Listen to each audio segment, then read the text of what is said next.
Shalom Bapak Ibu yang terkasih di dalam Tuhan Yesus Kristus. Hari ini kita sama-sama akan merenungkan satu bagian firman Tuhan yang terambil dari Roma pasal yang ke-6 ayat yang ke-18. Kitab Roma pasal yang ke-6 ayat yang ke-18, demikian bunyi firman Tuhan. Kamu telah dimerdekakan dari dosa dan menjadi hamba kebenaran. Kamu telah dimerdekakan dari dosa dan menjadi hamba kebenaran.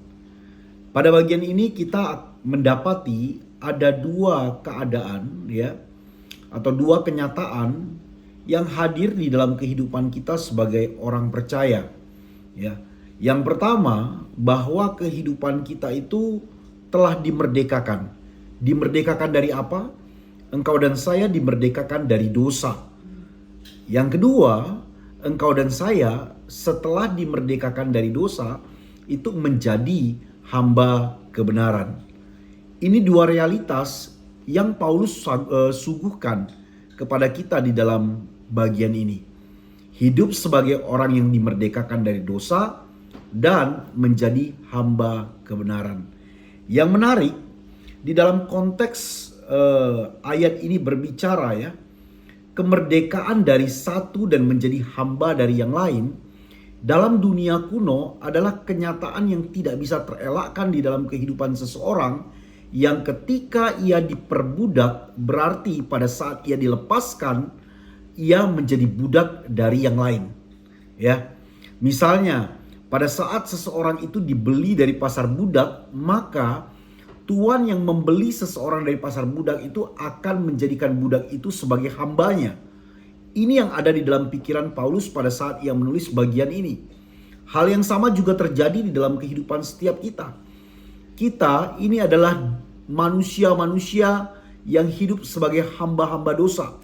Yang kehidupan kita itu mau tidak pernah bisa bebas dari yang namanya dosa. Tetapi oleh karena kasih Kristus yang begitu besar, ia menebus kita dari dosa dan menjadikan kita sebagai hamba-hamba kebenaran.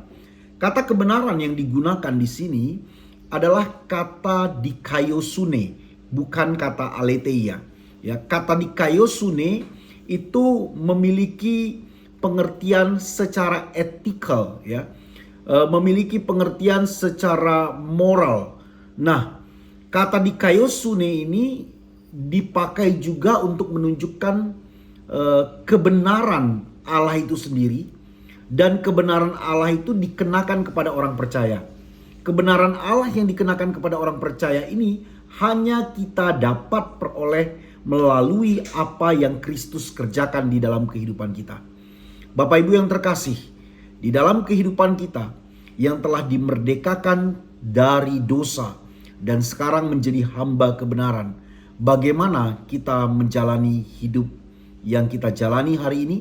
Apakah pengetahuan tentang kemerdekaan dari dosa membuat engkau dan saya memiliki satu kepastian, satu kekuatan bahwa engkau dan saya tidak terus-menerus di dalam hidupmu menghidupi dosa-dosa yang engkau gemari, tetapi engkau dan saya menghidupi kebenaran yang Kristus sudah kerjakan di dalam kehidupan kita.